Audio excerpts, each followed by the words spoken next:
आज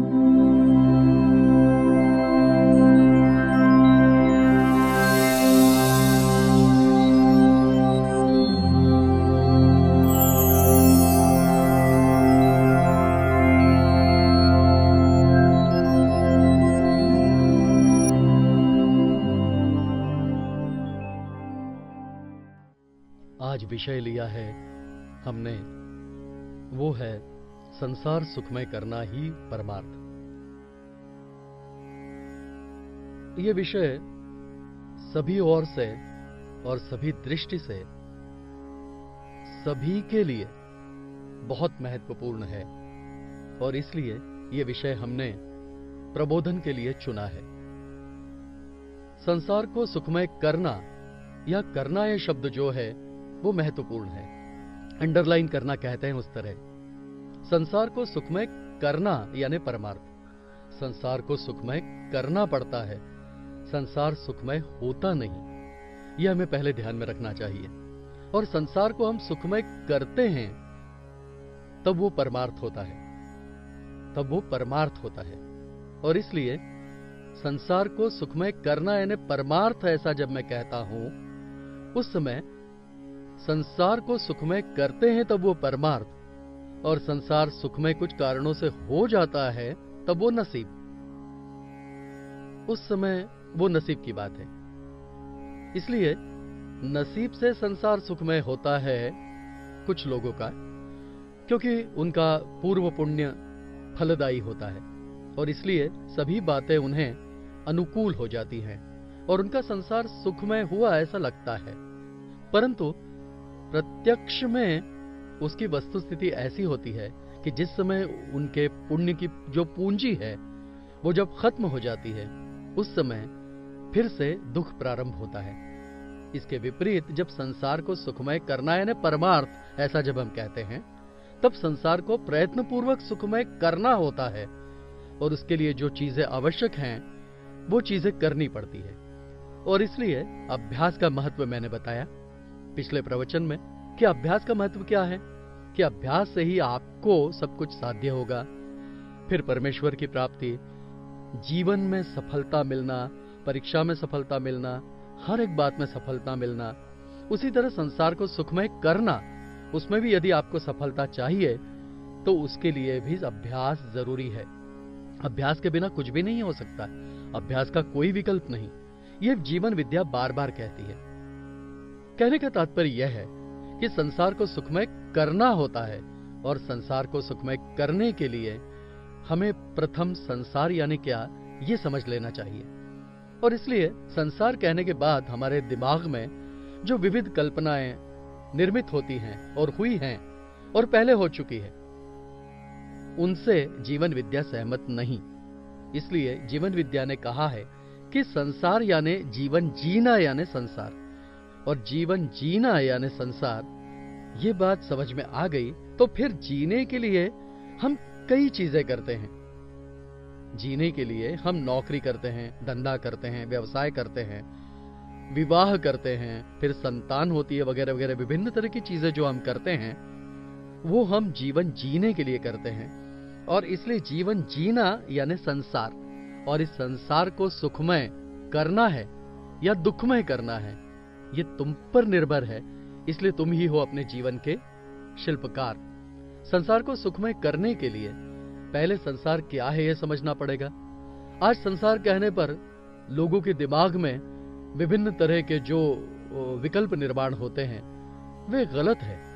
और इसलिए जीवन जीना यानी संसार, ये बात एक बार हमें समझ में आ गई, फिर ये जीवन जीना यानी उसे कैसे जीना चाहिए, क्यों जीना चाहिए, किस प्रकार जीना चाहिए, उसकी दिशा कौन सी होनी चाहिए, उसके लिए हमें क्या करना चाहिए, उसके लिए हमें अन्य लोगों से क्या मिलना चाहिए, वगैरह अनेक बातें उसमें अंतर्भूत होती है। तब इस संसार को सुखमय करना, इसमें से जो संसार शब्द है वो महत्वपूर्ण है।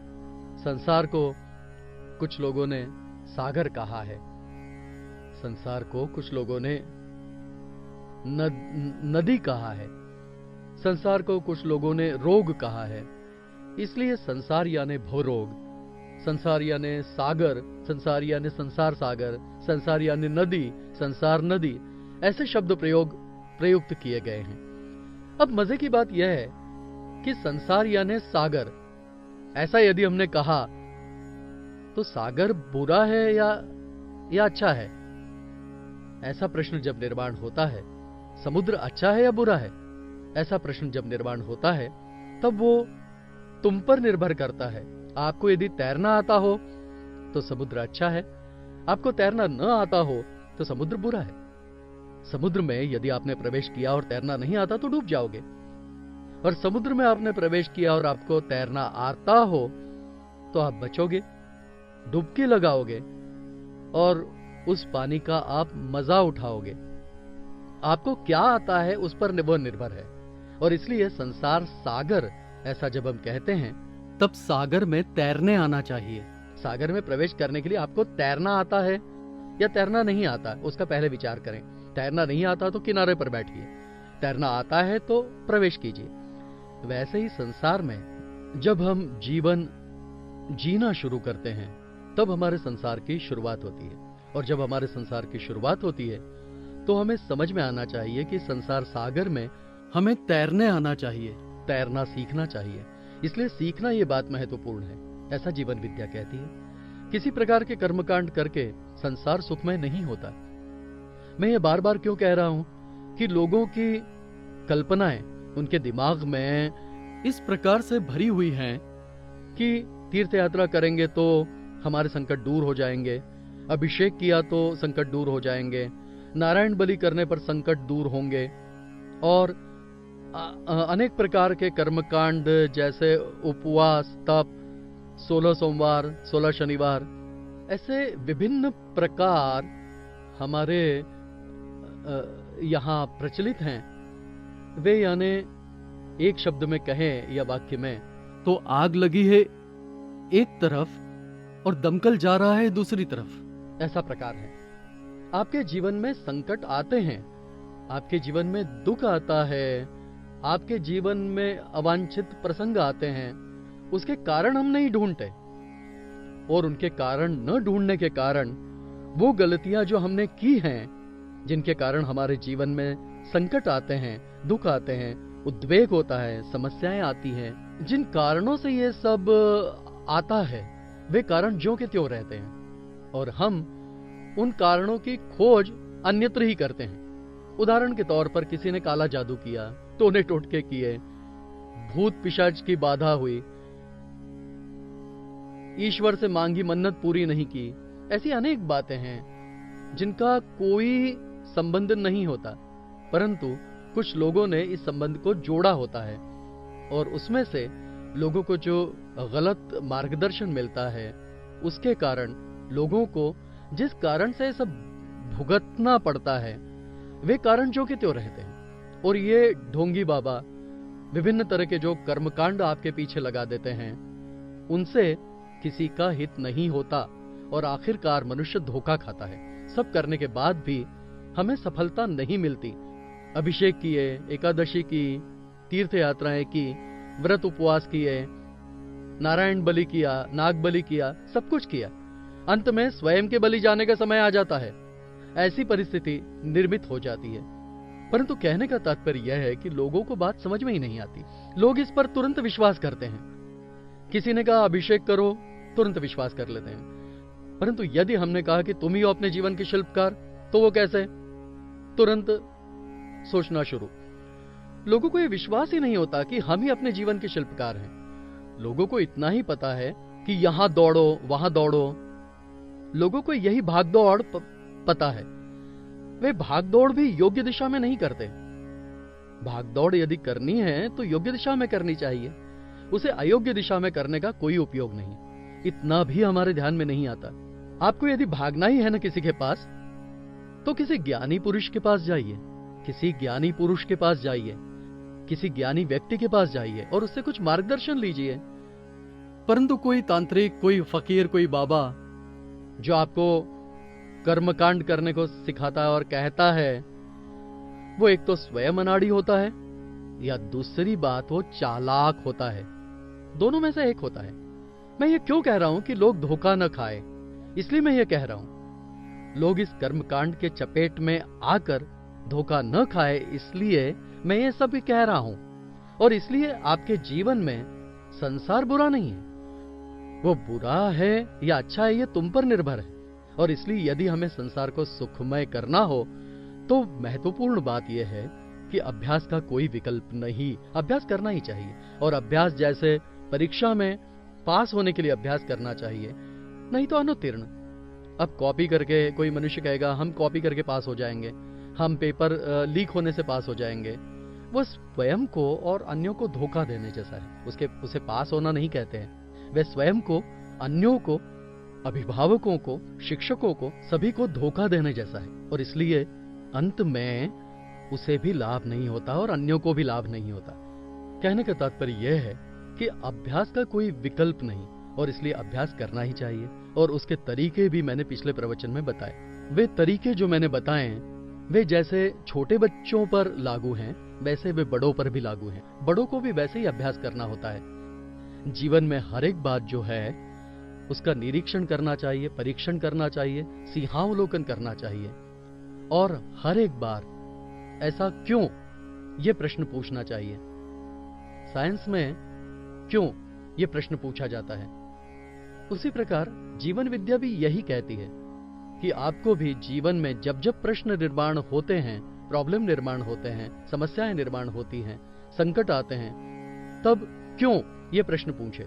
बच्चे अनुत्तीर्ण हुए, क्यों अनुत्तीर्ण हुए, इसका पहले विचार करें। क्या बच्चों ने अभ्यास किया तो अभ्यास करके अनुत्तीर्ण हुआ, या अभ्यास न करके अनुत्तीर्ण हुआ, या गलत दिशा में अभ्यास करके अनुत्तीर्ण हुआ, या अभ्यास करने का उसने नाटक किया इसलिए अनुत्तीर्ण हुआ। अनेक बातें होती हैं। और आज के जमाने में संगणक के आने के बाद कहीं पर गलतियां हो जाती हैं और प्रथम क्रमांक पाने वाला बच्चा भी अनुत्तीर्ण डिक्लेयर किया जाता है। वो संगणक की गलती होती है। तो कहने का तात्पर्य यह है कि कोई न कोई कारण होता है, परंतु अनुत्तीर्ण होने पर ढोंगी बाबाओं के पास जाना और इसने काला जादू किया, उसने काला जादू किया, मन्नत पूरी नहीं की, नारायण बलि नहीं किया, अमुक नहीं किया, फला नहीं किया, ये बातें सच नहीं, ऐसा जीवन विद्या कहती है। इसलिए क्यों ऐसा प्रश्न हर बार पूछिए कि मैं ये जो कुछ करता हूं मुझे सफलता नहीं मिलती, क्यों? प्रयत्न करने के बाद भी सफलता नहीं मिलती, क्यों? और अन्य मनुष्य कम प्रयत्न करता है तब भी उसे सफलता मिलती है, क्यों? ऐसा क्यों, ये प्रश्न यदि आप हर बार पूछोगे तो आपकी बुद्धि तेज होगी, बुद्धि तीक्ष्ण होगी, बुद्धि जग जाएगी, बुद्धि जागृत होगी, बुद्धि काम करने लगेगी। नहीं तो आज अनेक लोगों की बुद्धि केवल नाम मात्र की बुद्धि है, प्रत्यक्ष में वे बुद्धिहीन होते हैं। कारण क्या है? बुद्धि दी है ईश्वर ने या प्रकृति ने, और उसका उपयोग ही यदि वो नहीं करेगा तो क्या उपयोग? छुरी है परंतु उसका उपयोग ही नहीं, तो उसे जंग लगेगा। वैसे ही यदि बुद्धि का तुमने उपयोग ही नहीं किया तो बुद्धि को जंग लग जाएगा। और इसलिए आज विश्व में अनेक लोगों को हम देखते हैं कि जिनकी बुद्धि को जंग लग गया है, ऐसा दिखाई देता है। कारण क्या? क्योंकि वो बुद्धि का उपयोग ही नहीं करते। वो बुद्धि का उपयोग ही नहीं करते, क्यों? ऐसा प्रश्न ही वे नहीं पूछते। क्योंकि कोई भी कुछ कहे वो आंखें मूंद के सुनना है, उसी प्रकार करना है। मिला तो ठीक, नहीं मिला तो नसीब सोचकर चुप बैठना। ऐसे प्रकार चल रहे हैं। जीवन विद्या इससे सहमत नहीं। जीवन विद्या ऐसा कहती है कि यदि आपको जीवन उत्तम तरीके से जीना हो तो क्यों, ऐसा प्रश्न आपके मन में आना ही चाहिए। और हर बार ये बच्चे अनुत्तीर्ण होते हैं, घर में लड़ाइयां होती है, पत्नी अच्छा बर्ताव नहीं करती, बच्चे अच्छा बर्ताव नहीं करते, ऐसी संसार में अनेक बातें होती हैं। वही बात ऑफिस में, वही बात समाज में, वही बात राष्ट्र में, कि ऐसा क्यों, ये प्रश्न यदि आप हर जगह पूछने लगोगे तो उससे आपकी प्रगति होगी, उससे आपकी बुद्धि गतिमान होगी और आप होशियार बनोगे। तो जीवन विद्या कहती है आप ज्ञानी बनिए, आप होशियार बनिए, आप बुद्धिमान बनिए। यदि आप यह करोगे तो हमारा राष्ट्र सभी दृष्टि में सभी राष्ट्रों से आगे बढ़ जाएगा। परंतु आप यदि अंधविश्वास के अधीन होकर कर्मकांड करते रहोगे तो हमारा राष्ट्र आगे तो बढ़ेगा ही नहीं, परंतु 100 कदम पीछे जरूर आ जाएगा। और इसलिए जीवन विद्या ऐसा कहती है कि अभ्यास का कोई विकल्प नहीं। अभ्यास करना है यानी ज्ञान प्राप्त करना, और ज्ञान का कोई विकल्प नहीं। जैसे अभ्यास का विकल्प नहीं, वैसे ज्ञान का भी विकल्प नहीं। ज्ञान प्राप्त करना ही चाहिए। यदि आपने ज्ञान प्राप्त नहीं किया तो जीवन में आप मनुष्य के तौर पर केवल द्विपाद तो रहोगे, प्रत्यक्ष में आप 4 पैरों वाले पशु से ज्यादा भिन्न नहीं होंगे। और इसलिए जीवन विद्या के दृष्टिकोण से ज्ञान का महत्व है, अभ्यास का महत्व है, प्रयत्नों का महत्व है। और संसार को यदि आपको सुखमय करना हो तो ये चीजें चाहिए ही। अभ्यास चाहिए, ज्ञान चाहिए और प्रयत्न चाहिए। प्रयत्न यदि आप नहीं करोगे, वो भी योग्य दिशा में प्रयत्न करना, इस बात को जीवन विद्या ने महत्वपूर्ण स्थान दिया है। और इसलिए अभ्यासाशी काही सर्वथा दुष्कर नाही, मणोनी तू मज ठाई अभ्यासे मेड़। ईश्वर को प्राप्त करना है, अभ्यास चाहिए। पेड़ के नीचे बैठे यानी तप करना नहीं होता। कुछ लोगों की ऐसी धारणा है कि तप करना यानी क्या करना है, उपवास करना यानी तप, भूखे रहना यानी तप, पेड़ के नीचे बैठना यानी तप, गुफा में जाकर बैठना यानी तप, जंगल में जाकर बैठना यानी तप। ऐसी लोगों की जो धारणा बन गई है वो मूलतः गलत है। उसे तप नहीं कहते। तप शब्द का दूसरा पर्यायवाची शब्द है यानी अभ्यास, उसी का दूसरा पर्यायवाची शब्द है यानी प्रयत्न, उसी का दूसरा पर्यायवाची शब्द है यानी परिश्रम करना, मेहनत करना। और इसलिए यदि आपको ईश्वर को पाना है तो भी आपको परिश्रम करने चाहिए, तप यानी अभ्यास करना चाहिए, प्रयत्न करने चाहिए। उसके सिवा चारा नहीं। हम पुराणों में पढ़ते हैं, वो कई बार अपर्याप्त होता है, कई बार वो अपर्याप्त होता है। रत्नाकर डाकू से वाल्मीकि बन गया। उनकी नारद मुनि से भेंट हुई। नारद मुनि ने उनसे जो संवाद किया उतना ही हम सुनते हैं, पढ़ते हैं, कहते हैं, और हमें वो बात उतनी ही है ऐसा लगता है। वस्तुस्थिति वैसी नहीं होती। नारद मुनि ने उन्हें बहुत ज्ञान दिया हुआ था, उन्हें अच्छी तरह से सिखाया हुआ था, और इसलिए वे डाकू से वाल्मीकि बने। ये किसी को समझ में ही नहीं आता। और इसलिए जीवन विद्या ऐसा कहती है कि कहीं आंखें बंद करके बैठ जाना तप नहीं है, कहीं पेड़ के नीचे बैठना तप नहीं है। उसके लिए अभ्यास करना चाहिए। उसके लिए अभ्यास किस लिए करना चाहिए? ज्ञान प्राप्त करने के लिए। और यदि आपने ज्ञान प्राप्त नहीं किया तो आपके जीवन का कोई मतलब नहीं। और इसलिए जीवन विद्या का यह दृष्टिकोण है कि संसार सुखमय होता नहीं, उसे करना पड़ता है। और वो करने के लिए आपके भीतर अभ्यास करने की क्षमता चाहिए, ज्ञान प्राप्त करने की लगन चाहिए और प्रयत्न करने की जिद चाहिए। ये बातें आपके भीतर होनी चाहिए। उसके बिना संसार सुखमय नहीं होगा। अपने आप कुछ चीजें होती हैं, मैंने पिछले प्रवचन में कहा था, नसीब की बातें कुछ होती हैं, नहीं होती ऐसा नहीं, परंतु नसीब 10% है और प्रयत्न 90% है, ऐसा जीवन विद्या बार बार कहती है। मैंने पिछले प्रवचन में एक उदाहरण दिया था कि बेटियों का विवाह दामाद घर पर खुद चल कर आए। एक भी बेटी के लिए उस मनुष्य को कहीं जाना नहीं पड़ा। यह एक पुण्य का प्रभाव है, नसीब की बात के बजाय पुण्य का प्रभाव है। परंतु सभी पिता कहेंगे कि मेरे घर दामाद खुद चलकर आएंगे, तो वैसा नहीं हो सकता। इसलिए दामाद को ढूंढने के लिए, बेटी के लिए पति ढूंढने के लिए प्रयत्न करने ही चाहिए, उसका कोई चारा नहीं। यह हमें ध्यान में रखना चाहिए। तो कहने का तात्पर्य यह है कि प्रयत्नों का विकल्प नहीं, अभ्यास करना ही चाहिए, परंतु वो योग्य दिशा में करना चाहिए। और इसलिए संसार को सुखमय करने के लिए हमें संसार यानी क्या, यह मैं शुरुआत से कह रहा हूं कि सागर कहने के बाद उस सागर में प्रवेश करते समय मुझे तैरना आता है या नहीं, ये पहले सोचो। तैरना आता है तो तैरने में जो मजा है वो अन्य कहीं भी नहीं। जिसे तैरना आता है उससे पूछिए, वो कहेगा तैरने में जो मजा है, तैरने में गोता लगाना, पानी के नीचे तैरना, पानी में डुबकी लगाना, ये सारे तरीके जो है वो बहुत सुंदर हैं। परंतु किसके लिए? जिसे तैरना आता है उसके लिए। और जिसे तैरना नहीं आता वो डूब जाएगा और मर जाएगा। वैसा ही ये संसार है। संसार सागर है। उस सागर में डूबना है कि डुबकियां लेनी है, मरना है या खेलना है, ये तुम पर निर्भर है। इसलिए तुम ही हो अपने जीवन के शिल्पकार, ये तुम्हें कभी भूलना नहीं चाहिए। और इसलिए संसार सागर में तैरना सीखो, संसार सागर में तैरना सीखो। सीखना यानी कौशल प्राप्त करना। ध्यान में लो, सीखना यानी क्या? अब एक आध चीज हम सीखते हैं, सीखने के बाद हम उस विद्या में कौशल प्राप्त करते हैं। एक आध विद्या हम सीखते हैं और सीखने के बाद हम उसमें कौशल प्राप्त करते हैं। वैसे ही कौशल आखिर जीवन में महत्वपूर्ण है। कौशल्या के गर्भ से ही श्री राम ने जन्म लिया, और हम कहते हैं ना, कौशल्या के गर्भ से श्री राम ने जन्म लिया। वैसे ही जीवन में भी कौशल के कारण सभी सुखों का आराम यानी राम हमें प्राप्त होता है। इसलिए कौशल जीवन में बहुत महत्वपूर्ण है। भगवद गीता में भी एक उल्लेख है, योग कर्मसु कौशलम, ऐसा कहा गया है। कितनी सुंदर बात है, योगा कर्मसु कौशलम। तो कौशल बहुत महत्वपूर्ण है, और इसलिए हर एक बात में कुशलता चाहिए, हर एक बात में कौशल चाहिए। कौशल नहीं होगा तो आपको राम नहीं मिलेंगे, आराम नहीं मिलेगा, सुख नहीं मिलेगा, आनंद नहीं मिलेगा। अब अभ्यास में आपको अभ्यास करते करते करते करते अभ्यास में आपको कौशल प्राप्त हो गया तो अभ्यास भी सुखकर होता है। काम करते करते करते करते काम में यदि आपको कौशल प्राप्त हो गया तो काम करने में भी आनंद होता है। अब देखिए, गणित का विषय, गणित हल करना बहुत बच्चों को पसंद नहीं, उन्हें अरुचि होती है। गणित नाम से ही उन्हें अरुचि होती है। कारण क्या है?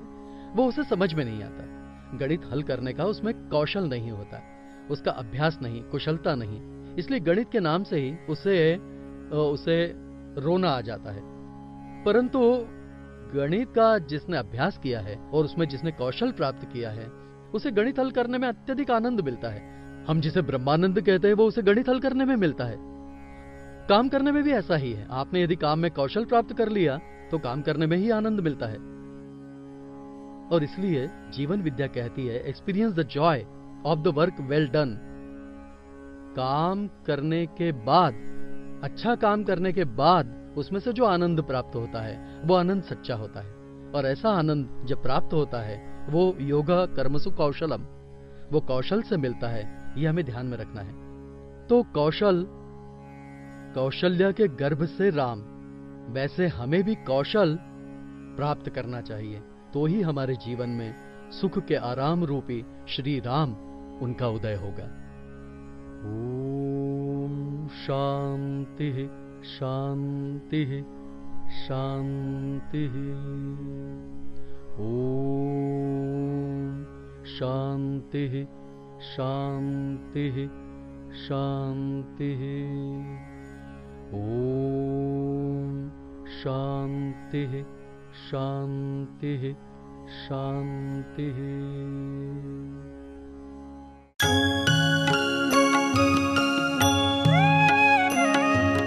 हे ईश्वर सबको सन्मति दे, आरोग्य दे, सबको सुख दे, आनंद और ऐश्वर्य दे।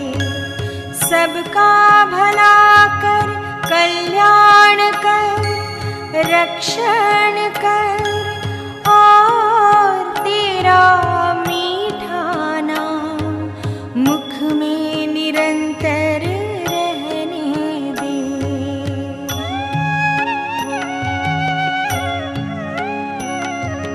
हे ईश्वर सबको सन्मति दे, आरोग्य दे, सबको सुख दे, आनंद और ऐश्वर्य